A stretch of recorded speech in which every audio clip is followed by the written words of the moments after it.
OK, bon, on va commencer, même si on a peu de participants. De toute façon, la session, on est en train de l'enregistrer, alors ça va être, c'est possible que les autres vont pouvoir voir le vidéo après. Oui, je dirais que quand vous parlez, moi je vais mettre ma vidéo maintenant. Et je vous invite aussi de mettre vos vidéos. Bon, bienvenue tous à cette session.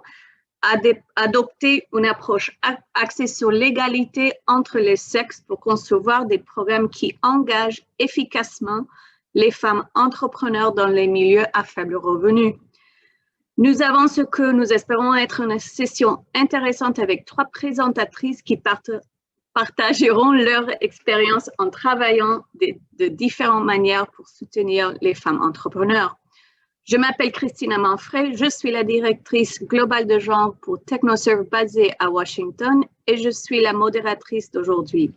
Ce qui signifie, si je m'acquitte bien de cette tâche, que je suis là pour guider notre conversation, mais que l'action sera mise sur les expériences et les leçons apprises de vous et de nos panélistes qui se présenteront dans un instant.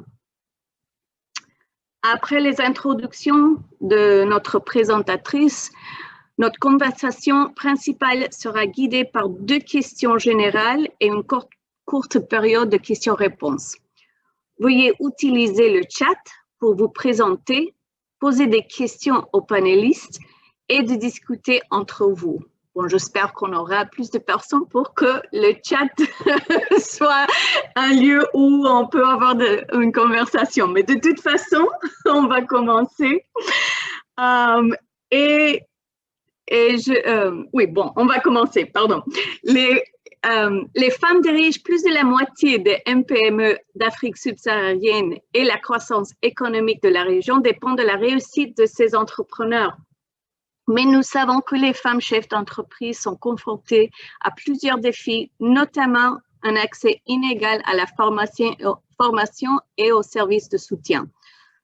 Notre session aujourd'hui a comme l'objectif d'essayer de répondre à la question comment est-ce qu'on peut engager et soutenir les femmes entrepreneurs dans les milieux à faible revenu, fournir une occasion de mettre en évidence les défis et les opportunités auxquelles sont confrontées les femmes entrepreneurs en Afrique de l'Ouest francophone et partager les leçons tirées de différentes initiatives conçues pour soutenir les entreprises dirigées par des femmes.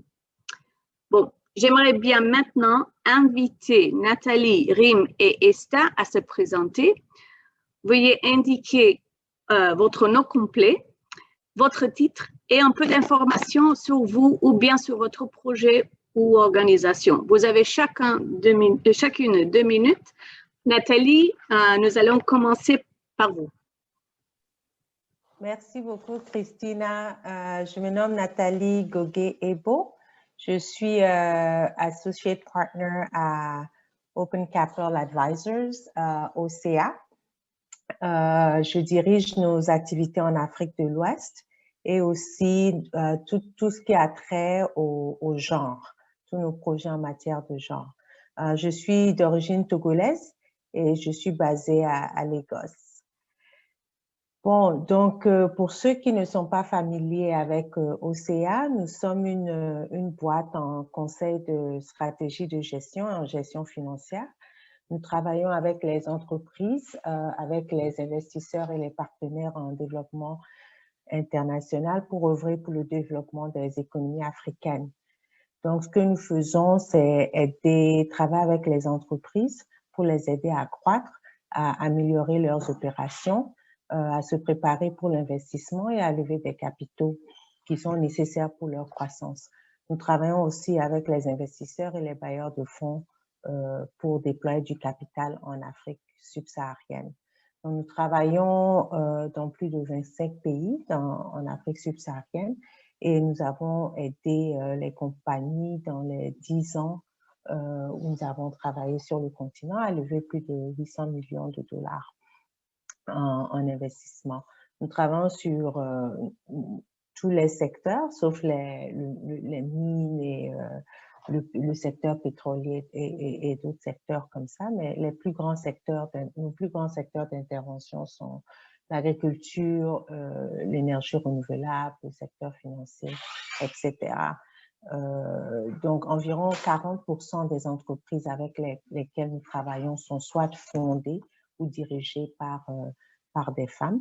Et nous les avons aidés aussi à lever pas mal, plus de 50 à 100 millions de dollars en capital. Donc, c'est un peu pour l'introduction. Je vais m'arrêter là pour le moment et on pourra continuer la discussion plus tard. Merci. Rim? Merci Christina. Bonjour à toutes. Je vais suivre un petit peu la même trame que Nathalie. Donc, je suis Associate Partner chez Dalberg. Je suis algérienne basée à Dakar depuis 6 ans. Donc, je travaille aussi essentiellement dans la sous-région. Donc, pour ceux qui ne connaissent pas Dalberg, on est un cabinet de conseil, mais vraiment exclusivement dédié au sujet de développement économique et social.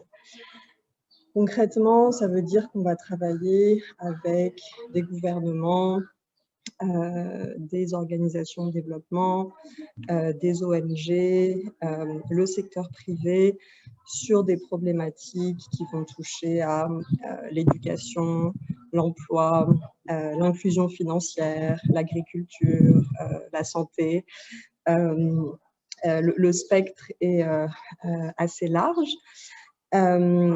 Pour donner un exemple de mission qu'on a faite récemment, on a accompagné l'ADER, qui est l'agence nationale sénégalaise de soutien à l'entrepreneuriat des femmes et des jeunes, à définir leur stratégie à 5 ans pour 2019-2023.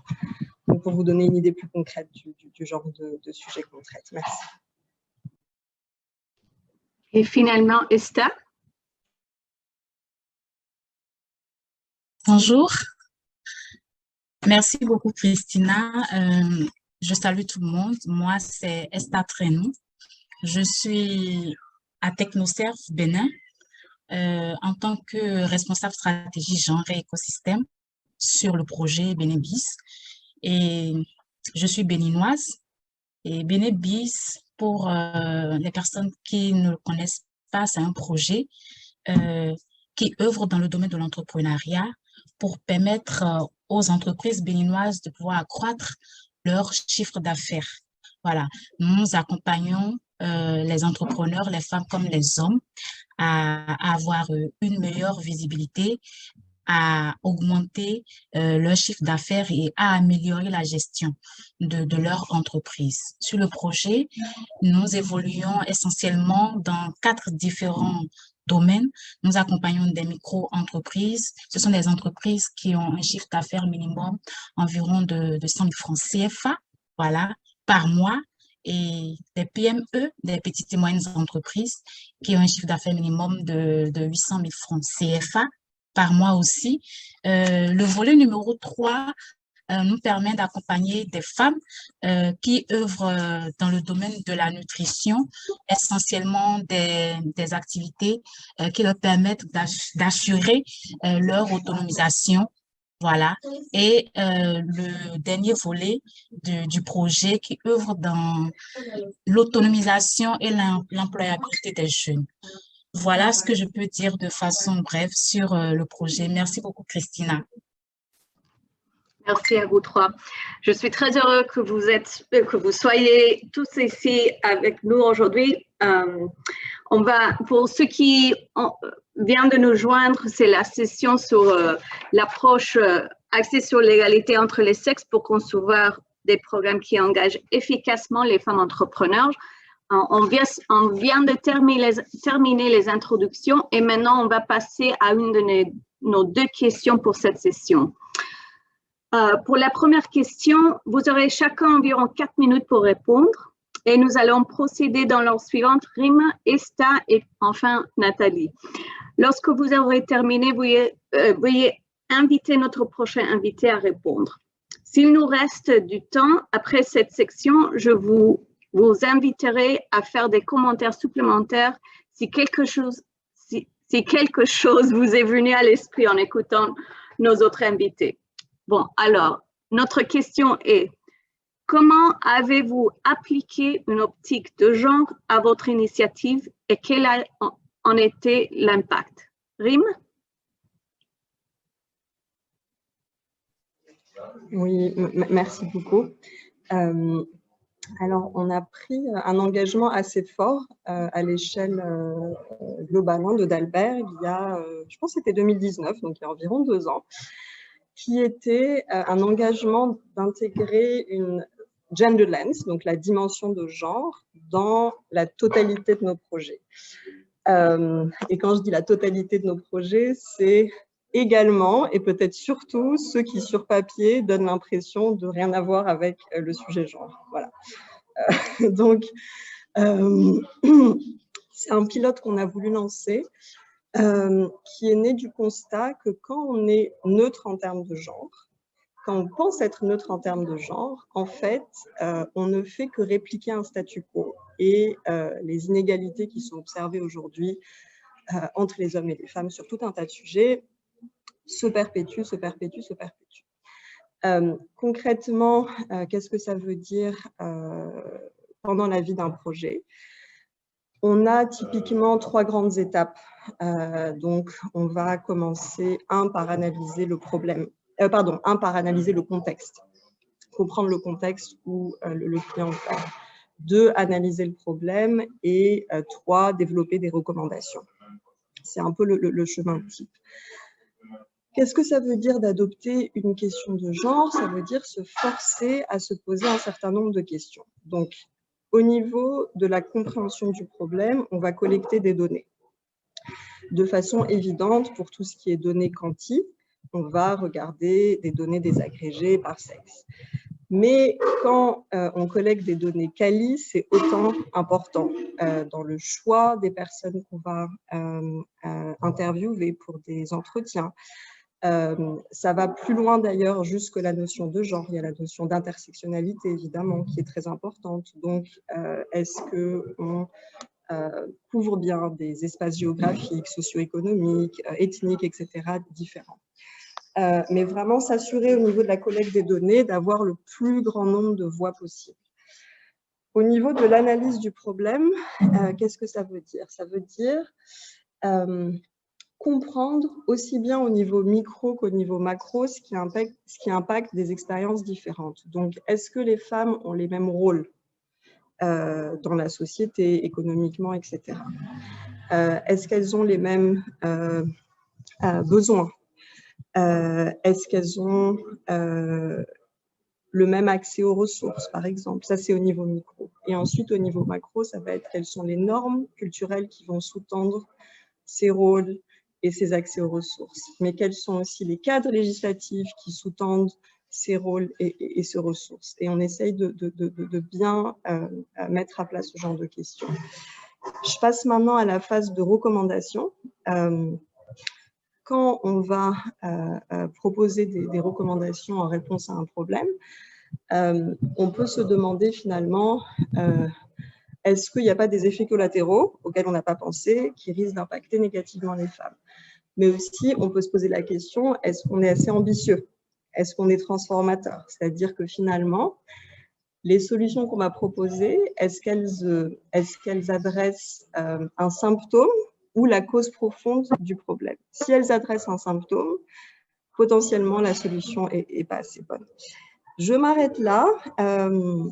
Au plaisir de continuer la discussion, mais pour laisser le temps à mes collègues, je passe la parole à Esther.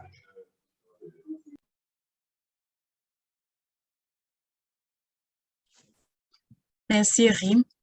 Alors, pour répondre à la question, je dirais que nous, à notre niveau, nous avons révisé sur le projet Benebiz notre stratégie genre en matière de recrutement des bénéficiaires, ce qui a permis justement d'accroître la participation des femmes entrepreneurs au projet. Et ce faisant, nous avons mis en place une checklist globale des stratégies en intégrant de nouvelles qui prennent en compte l'aspect COVID-19. Et cela, on a révisé cette stratégie en 2019, ce qui coïncidait un peu avec le début de la crise. Et donc, cela a permis justement de faire la production et la diffusion de mini success stories. Donc, de façon pratique, nous avions fait des success stories de 1 minute des précédentes femmes entrepreneurs bénéficiaires sur la chaîne que nous avions diffusée, sur des chaînes de télévision, mais surtout sur les réseaux sociaux parce que ça passait beaucoup plus. Alors, nous avons aussi créé de petites rubriques que nous avons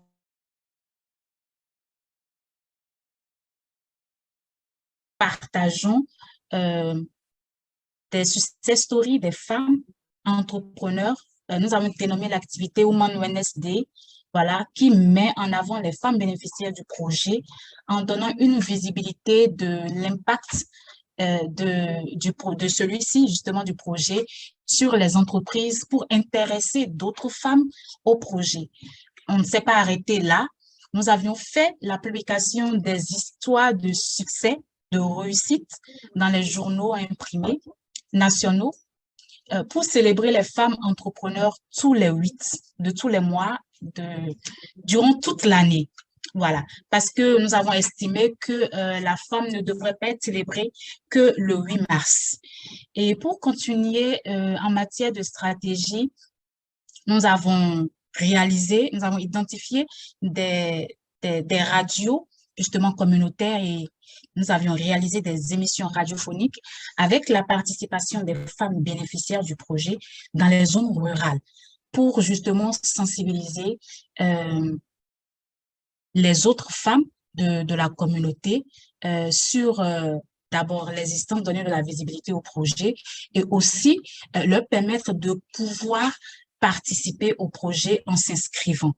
Et nous avons misé beaucoup plus sur la sensibilisation des leaders religieux, voilà, dans cette activité-là. Alors, mis à part ça, je voudrais souligner aussi que nous avions mis en œuvre un certain nombre d'activités sur le projet qui ont vraiment capté les femmes, notamment le soutien aux femmes. Voilà, accompagnées d'enfants en bas âge lors des formations, nous avions constaté que beaucoup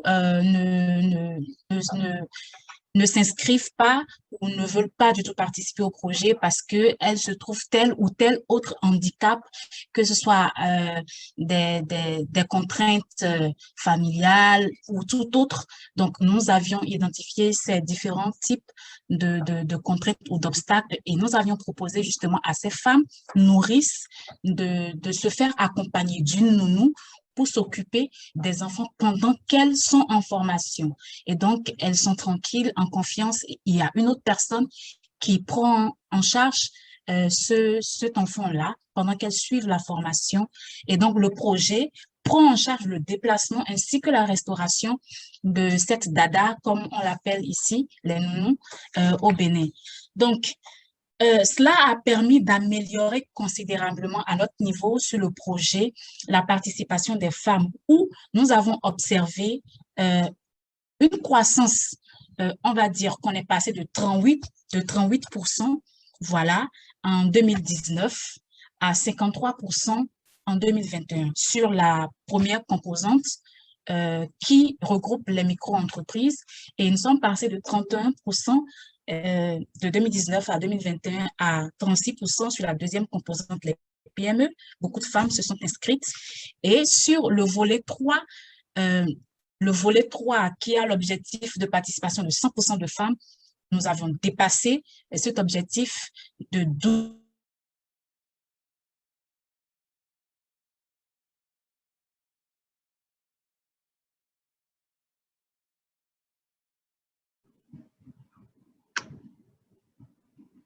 Et ça va? Allô, désolée. Pas de problème. Connexion, oui. Bon, merci, Okay. Esther. Donc, Oui, voilà à peu près tout ce que nous sommes parvenus à capitaliser sur le projet en intégrant de nouvelles stratégies euh, en matière de recrutement pour les femmes. Merci. Nathalie? Oui, merci. À OCA, on travaille sur la question genre depuis qu'on a commencé en 2010, mais je dois dire que c'est vraiment depuis, je dirais 2018-2019 qu'on a essayé vraiment de commencer à être un peu plus délibéré dans notre approche genre et à vraiment définir comment nous voulions sur toutes les questions de genre, vu nos compétences, où est-ce que nous pourrions vraiment jouer un rôle important en matière de genre. Donc, il y a 3 volets sur lesquels nous intervenons. Un, c'est le support que nous apportons aux femmes, donc les compagnies soit créées et ou dirigées par les femmes. Le deuxième volet, c'est le support à toute entreprise qui cherche à mieux intégrer la question genre tout au long de leur modèle de gestion. Et le troisième volet, c'est l'accompagnement aux investisseurs et bailleurs de fonds pour intégrer les questions de genre dans le processus et les décisions d'investissement. Donc, un peu plus spécifiquement sur le premier volet en matière de support des femmes, comme j'avais dit en introduction, nous travaillons avec les entreprises pour les aider à croître et à lever des fonds. Mais ce que nous avons remarqué, c'est que quand ça en vient aux femmes, il y a des challenges spécifiques auxquels les femmes font face. Par exemple, si on parle en matière de lever des fonds et se préparer pour l'investissement. Il y a des challenges comme leur préparation, l'appétit au risque, la confidence quand elles préparent leur pitch et défendent le pitch devant les investisseurs. Donc, dans l'accompagnement que nous faisons, nous essayons d'intégrer ces questions-là et de donner plus de coaching et de support aux femmes pour les aider vraiment à se préparer, à penser à ces questions. Nous avons des discussions très ouvertes avec elles et nous essayons de les aider à mieux se préparer sur ces questions-là, ou même quand on les aide à préparer les modèles financiers et tout ça. Pour les investisseurs, il faut prendre en compte la question risque parce que la même compagnie, le même potentiel qui est présenté par une femme et un homme a l'air très différent devant un investisseur. Pourtant, des fois, la compagnie de la femme a beaucoup plus de potentiel, mais ces projections financières vont être beaucoup moins risquées et tout ça, et ça peut affecter l'évaluation qu'elle reçoit auprès de la compagnie. Donc, on les aide à travailler dessus. Donc, au niveau de toutes les compagnies, ce qu'on fait, c'est vraiment aider la compagnie à penser à comment intégrer plus les critères genre. Parce que quand on regarde la population, 50% de la population, c'est les femmes. Donc, n'importe quelle compagnie, les femmes seront soit des clients, des fournisseurs, des employés, des managers. Donc, toute compagnie a une responsabilité, pas juste sociale, mais même en termes de business, en termes d'impact économique, à penser, être vraiment délibéré dans l'approche aux femmes. Donc, soit en pensant en chaîne de valeur inclusive, en pensant à comment mieux penser aux femmes dans la façon, dans leur stratégie de vente, de distribution, de marketing, vraiment s'axer sur qu'est-ce qui est important pour les femmes, quels sont les produits et services qui peuvent être offerts aux femmes et où à l'interne, comment recruter, développer les femmes dans leur compagnie. Donc, nous travaillons avec les compagnies, on fait un diagnostic au départ sur certaines dimensions pour voir comment la compagnie au niveau de chaque dimension, où est-ce que la compagnie en est, on les aide à développer un plan d'action et à les accompagner sur ce plan d'action, incluant à définir des critères genre que la compagnie peut mesurer et voir au fil du temps comment elle évolue sur ces différents critères.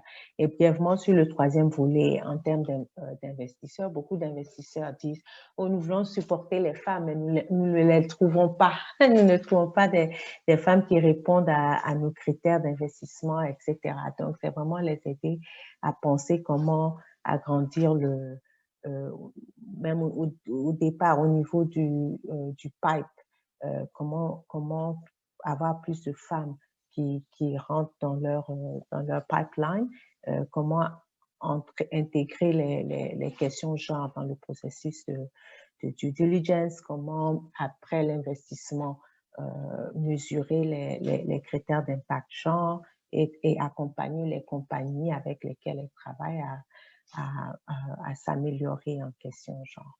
Donc, je m'arrête là pour le moment.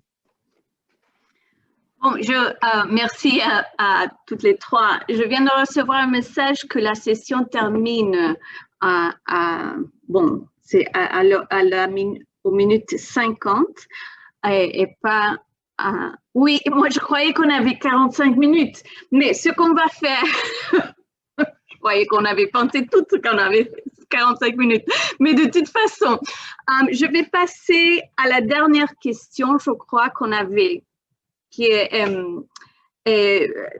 alors je vais vous remercier parce que je trouve qu'on aurait pu avoir une conversation assez riche avec toute l'expérience que vous avez au niveau de l'analyse genre, au niveau de thèmes de finance et aussi avec Esther un peu au niveau de l'implémentation et de travail direct avec les femmes entrepreneurs. Avant de la dernière question, je vais passer la parole rapidement à Kassoum, parce qu'il a levé le main. J'imagine qu'il veut poser une question. Vas-y. Très bien, merci bien, Christina. Merci pour les trois intervenantes, toutes brillantes et avec des expériences assez variées. J'aimerais revenir à Rim parce que je fais le même travail qu'elle vient d'expliquer et ça m'intéresse beaucoup. Dans le cadre du travail qui a été fait au Sénégal avec, je crois, la délégation à l'entrepreneuriat féminin des jeunes, quel est le gender marker que vous avez utilisé? Est-ce que c'est sensitif ou c'est transformatif? Et nous dire un peu la théorie du changement qui a été adoptée dans cette approche. Je vous remercie. Oui, merci beaucoup pour la question. Écoutez, ce que je vous propose peut-être, c'est qu'on se connecte après la réunion. Si vous voulez en discuter plus longuement, ça sera avec plaisir. Voilà. Je pense que c'est difficile de répondre, de résumer un projet de 6 mois en une phrase. Tout à fait. Ouais, merci. Et Kassoum, il a mis toutes ces infos dans le chat. Je vous contacterai, Monsieur Koulibaly, ça marche. Merci bien, avec plaisir. Ok. Merci. Bon, pour terminer la dernière question, moi je vais rapidement vous remercier le temps et la coopération de toutes les présentatrices. Avant de terminer, ou bien, quand on va… oui. Christina, prenez 3-4 minutes, ça y va. Ok, merci Jean-René. La dernière question, c'est quelle est une seule action que les membres de notre public pourraient entreprendre dès maintenant pour renforcer le soutien de l'écosystème aux femmes entrepreneurs? Une seule action. On va commencer avec Esther, puis Nathalie et puis Rim. Et puis, on va dire nos au revoir et remercier. Bon, Esther, c'est à vous. Merci beaucoup, Christina. Je dirais une seule action. C'est difficile pour moi de choisir parmi toutes les actions à mettre en œuvre une seule. Ça voudra dire que ce serait la plus importante, mais toutes les actions en elles sont importantes. Alors, je me lance, je dirais que ce serait d'abord et avant tout de prendre en compte les réalités socio-culturelles des zones d'intervention des projets en associant les leaders d'opinion. Et tout cela en utilisant une communication inclusive et épicène afin que ces femmes se sentent concernées et prises en compte dans toutes les activités qui seront implémentées. Bon, je vais m'en arrêter là. Si au besoin, je pourrais ajouter, ce serait avec plaisir. Merci, Christina. Donc, pour moi, c'est étendre un peu ce que Esther a dit, parce que même au niveau des investisseurs, quand ils pensent aux instruments financiers, au processus, c'est vraiment avoir cette optique genre. Mais aussi pour nous tous, c'est vraiment penser aux femmes. Donc, quand vous voyez une opportunité, parce que les femmes ne sont pas aussi connectées, il y a beaucoup d'opportunités qui peuvent les aider, elles ne sont pas au courant parce qu'elles ne sont pas dans les réseaux et tout ça autant que les hommes. Donc, c'est vraiment être délibéré à penser, à partager. Donc, maintenant, quand j'ai quelque chose, je me dis, ah, à qui je peux partager ça? Et bon, des fois, les gens l'ont déjà eu, des fois, ils ne l'ont pas eu, mais vraiment un truc aussi simple que ça, des fois, ça fait une grande différence pour permettre à une femme d'être au courant d'une opportunité et qui peut vraiment l'aider avec sa compagnie. Merci. Myrim? Oui, merci Nathalie. Du coup, j'ai un peu envie de comment dire, m'appuyer sur ce que vous avez toutes les deux dit. Donc, peut-être pour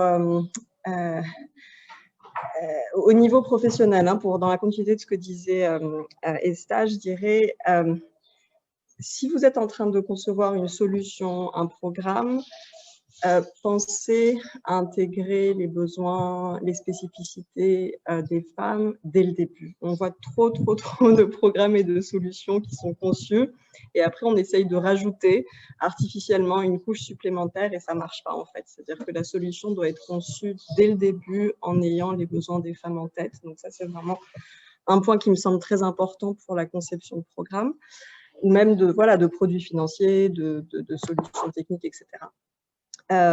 Au niveau plus individuel, dans la continuité de ce que disait Nathalie, voilà, je crois beaucoup dans le pouvoir du réseau. Donc, si vous avez 5 femmes entrepreneurs autour de vous, connectez-les. Et ensuite, voilà, il y a des opportunités de mentorat, il y a des opportunités de partenariat business, il y a des opportunités de partage d'expériences qui font toute la différence. Et parfois, il suffit vraiment juste de mettre 2 personnes en contact sans trop vouloir trouver le match parfait. Donc, voilà ce que je proposerais à mon niveau.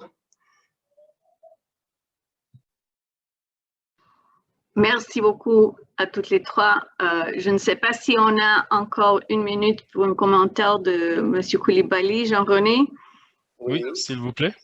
Ouais. Alors, j'aimerais dire aussi que en plus de ce qu'a dit les 3 femmes, et Rim avait parlé de l'intersectionnalité à prendre en compte. Je dirais que aussi il faut prendre en compte l'approche de masculinité positive.